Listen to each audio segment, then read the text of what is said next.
Hello friends, welcome back to my channel. কেমন আছো তোমরা সবাই? আশা করি সবাই খুব ভালো আছো, আর আমিও তোমাদের ভালোবাসায় অনেকটাই ভালো আছি। চলে এলাম আর একটা নতুন ভিডিও নিয়ে। আশা করি তোমাদের ভালো লাগবে, তো ভিডিওটা কন্টিনিউ দেখতে থাকো আর সাথে থেকো। তো কাল যেহেতু জন্মাষ্টমী, তার জন্য আমার বাড়িতে তো পুজো হয়, তো ওই জন্যই আমি ঠাকুরের বাসনগুলো বার করে নিচ্ছি, সব ধুয়ে মেজে রেখে দেবো। আজকে কিছুটা কাজ এগিয়ে রাখবো, নয়তো কালকে একসাথে অনেকটাই চাপ হয়ে যাবে, যার কারণে আমি স্নান টান করে কাজ বাজ সেরে চলে এসেছি ঠাকুর ঘরে ঠাকুরের বাসন বার করার জন্য। আর আমার গোপু সোনার জন্য একটা রূপোর চেন আমার বোন বানিয়ে দিয়েছিল, তো ওইটাই খুলে রাখা ছিল, ওইটাই খুঁজছিলাম যে কোথায় আছে। তো শেষে পেলাম, তো ওকে ওটা পরিয়ে দেবো। তো আরও আমি ওর জন্য গয়না বানাবো আস্তে আস্তে, তো তোমাদের সাথে শেয়ার করব কি বানাচ্ছি না বানাচ্ছি। তো যাই হোক, বাসনগুলো বের করে নিয়েছি। আর এই যে এদিকে আমার গোপু সোনা বসে আছে, তো গোপু সোনাকে রূপোর চেনটাও আমি পরিয়ে দিলাম। তো এরপরে আমি এই যে রেডি সেডি হয়ে বেরিয়ে পড়ছি বাজার যাওয়ার জন্য, কেন কি কালকে পুজোর বাজার কিছুই করা হয়নি। তো ওই জন্য আজকে বাজারটা সেরে রাখবো, নয়তো কালকে একসাথে সব কিছু হবে না। তো যাই হোক, আমি চুলের মধ্যে একটু সিরাম লাগিয়ে নিলাম, যেহেতু শ্যাম্পু করেছিলাম আজকে, সিরাম একটু লাগিয়ে নিলাম। আর যা গরম ছিল, মানে আজকে এতটাই রোদ ছিল, মানে তোমাদের কি বলবো, খুবই কষ্ট হচ্ছিল। বাট কিছু করার নেই, যেতে তো হবে। তো গোপু সোনার জন্য অনেক কিছু কিনবো, জামা কাপড়, তারপরে টুকটাক সাজগোজের জিনিস দেখি আর কি কেনা যায়, তোমাদের সাথে শেয়ার করব। তারপরে আমি একটু ওই যে অ্যালোভেরা জেল লাগিয়ে নিলাম মুখে, যেহেতু রোদের মধ্যে বেরোবো। আর মুখে আমি সেরকম কিছু মাখি না, ওই অ্যালোভেরা জেল নয়তো একটা ক্রিম, এই দুটো জিনিসই মাখি। তো এখন প্রায় 11টা বাজতে যায়, তো 11টা নয়, সরি 10টা বাজতে যায়। তো আমি তখনই স্নান টান করে রেডি হয়ে বেরিয়ে পড়ছি, তারপর একটু সিঁদুর পরে নিলাম। তো চলো এরপর যাওয়া যাক বাজারে, চুলটাকে একটু ছাড়িয়ে নিই। তারপরে চলো বাজারে যাওয়া যাক, কী কী কিনছি না কিনছি সবটাই তো তোমাদের সাথে শেয়ার করব। আর জানি না দোকানে কেমন কি ভিড় হবে না হবে, প্রচণ্ড তো ভিড় হয় এই রকম দিনে, স্পেশাল দিন যেহেতু। তারপরে এই যে আমি বেরিয়ে পড়েছি আমার R15 নিয়ে, মানে আমার সাইকেল নিয়ে আর কি, মজা করলাম জাস্ট। তো ফাইনালি চলে এসেছি এই যে দোকানে, দেখতে পাচ্ছ কত রকমের সাজগোজের জিনিস, গলার, কানের, হাতে, মাথার মুকুট, চুল, সব কিছু রয়েছে। মানে যেটা দেখি সেটা নিতে ইচ্ছা করে, বাট আমার গোপালটা খুব ছোট, তো যার কারণে সব রকম জিনিস মানে হয় না। তো এই যে আমি সব কিছু নিয়ে নিয়েছি। আর চলো এরপর যাওয়া যাক, এরপরে মুদিখানারও কিছু মাল নিতে হবে। তো এই যে মুদিখানার দোকানে চলে এসেছি, কয়েকটা মাল নিতে হবে কালকে পুজোর জন্য। তারপরে ফাইনালি চলে এলাম বাড়ি। এইখানে গোপুসোনার ড্রেস আছে, এখানে মুদিখানার মাল আছে, যেগুলো কালকে ওর জন্য রান্না করব।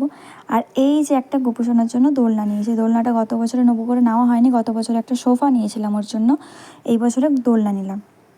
তারপরে একটা কম্পিটিশান ছিল আমার ছেলেদের, কৃষ্ণ, তো ওই জন্য ছেলেদেরকে এখন সাজানো হচ্ছিল। এখন প্রায় দুপুর 1টা বেজে গেছে, এখন সাজানো শুরু করব। কি করব বলো, চারদিকে কাজ সামলে তারপরে সব কিছু তো করতে হয় একার হাতে, তো ওই জন্য অনেকটাই লেট হয়ে গেছে।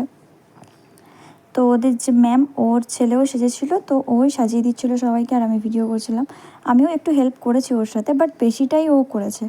তো এতই বদমাইশি করছিল ওরা, তো ওদেরকে চোখে লাইনার লাগিয়ে বলেছি যে চুপচাপ শুয়ে থাক, নয়তো ঘেটে যাবে, তো ওই জন্য শুয়ে দিয়েছি, তাহলে কিছুক্ষণ শান্তিতে থাকবে। বাট আমার এই ছোট্ট কৃষ্ণ, এ তো কোনো কিছুতেই শুনবে না, ও ওর নিজের মতো খেলে যাচ্ছে। আর ওইদিকে বড় ছেলের মাথায় তিলক টানা চলছে, তারপরে এদিকে ছোটো ছেলের মাথায়ও তিলক টানা হচ্ছে। যাই হোক, বলতে তারপরে চোখটাকে বন্ধ করেছে, যে যদি তুই তাকিয়ে থাকিস তাহলে কিন্তু পুরো ঘেটে যাবে, আবার ডবল বার করে তোকে সাজাতে হবে, অনেক টাইম লেগে যাবে। তো ওইটা বলাতে চোখটা বন্ধ করে রেখেছে। তারপরে এদিকে বড় ছেলের পাগড়িটা একটু সাজিয়ে নিচ্ছিলাম, তো কিছুতেই সাজবে না, বলছে না আমাকে কেন কানের দুল পরাচ্ছ, আমাকে মেয়ের মতো লাগছে দেখতে, আমাকে সবাই দেখে হাসাহাসি করবে, কিছুতেই সাজবে না। বাট ওদের একটা কম্পিটিশনের জন্য, যার কারণে সাজাতে হয়েছিল। তারপরে এই যে বড় ছেলের ফাইনাল লুক ক্রিয়েট হয়ে গেছে, কেমন লাগছে তোমরা অবশ্যই একটু কমেন্টে জানিও, ফার্স্ট টাইম সাজালাম। আর এদিকে এবার খোলাখুলি চলছে, ওর কমপ্লিট, ওর শ্যুট কমপ্লিট, তো এরপর খোলাখুলি চলছে। এরপর জুয়েলারিগুলো ছোটো ছেলেকে পরিয়ে আবার ওর ফটো ভিডিও করব। তো ছোটো ছেলে তো খুবই দুষ্টুমি করছিল, মানে কী আর বলবো। এই যে এখানে ছোটো ছেলেরও লুক ক্রিয়েট হয়ে গেছে, কেমন লাগছে, ও আবার পাটাকে পেঁচিয়ে দাঁড়াচ্ছে, পোজ দিচ্ছে। তো যাই হোক, ও দাদা পাশ দিয়ে পেরিয়ে গেল, দাদাকে আবার বাঁশিটা দিয়ে মারতে যাচ্ছে। যাই হোক, সব কিছু কমপ্লিট করে এখন এই যে দুপুর নয়, এখন বাজে প্রায় 4:30। তো এতক্ষণে খেয়ে শুতে এলাম। ওদেরকে সাজিয়ে ফটোশ্যুট করতে করতে প্রায় 3:30 বেজে গেছে। তারপরে খেয়ে দিয়ে শুতে আসতে আসতে এত লেট হয়ে গেছে। বড় ছেলে পড়তে গেল আর আমি ছোটো ছেলেকে ঘুম পাড়াতে এলাম। তো চলো পরে আবার তোমাদের সাথে কথা হচ্ছে। তারপরে এই যে সন্ধেবেলা সব কাজবাজ মোটামুটি সেরে নিয়েছি, এখন আর কিছু কাজ নেই। তো ভাবলাম একটা ব্লাউজ আমি রেডি করেছিলাম আমার নিজেরই, কালকে ওটা পরবো, অনেক দিন থেকে ভেবে ভেবে রেখেছি কালকে পরবো। তো ওইটা হাফ বানানো হয়েছে আর হাফ বাকি ছিল, তো ওই জন্য ওইটাকে ভাবলাম এটাকে কমপ্লিট করে নিই। আর তো তেমন কিছু কাজ নেই, তো ভাবলাম বসে থেকে কী করবো, শুধু শুধু ফোনই তো ঘাটা হবে, তার থেকে ভালো এইটা কমপ্লিট করে নিই, কাজ এগিয়ে থাকবে। তো ওটাই সেলাই করতে বসে গেছি। আর চলো ভিডিওটা যদি তোমাদের ভালো লেগে থাকে অবশ্যই একটা লাইক কমেন্ট শেয়ার করে দিও। আর যারা আমার ফেসবুক পেজ থেকে দেখছো তারা অবশ্যই আমার পেজটিকে ফলো করে দিও। যারা আমার ইউটিউব চ্যানেল থেকে দেখছো তারা আমার চ্যানেলটিকে সাবস্ক্রাইব করে পাশে থেকো। আর তোমাদের বাড়িতে কার কার বাড়িতে জন্মাষ্টমী পুজো হয় সেটাও আমাকে কমেন্টে জানিও। আর সারাদিন এই ভিডিওটা তোমাদের কেমন লাগলো অবশ্যই একটা কমেন্ট করে জানিও।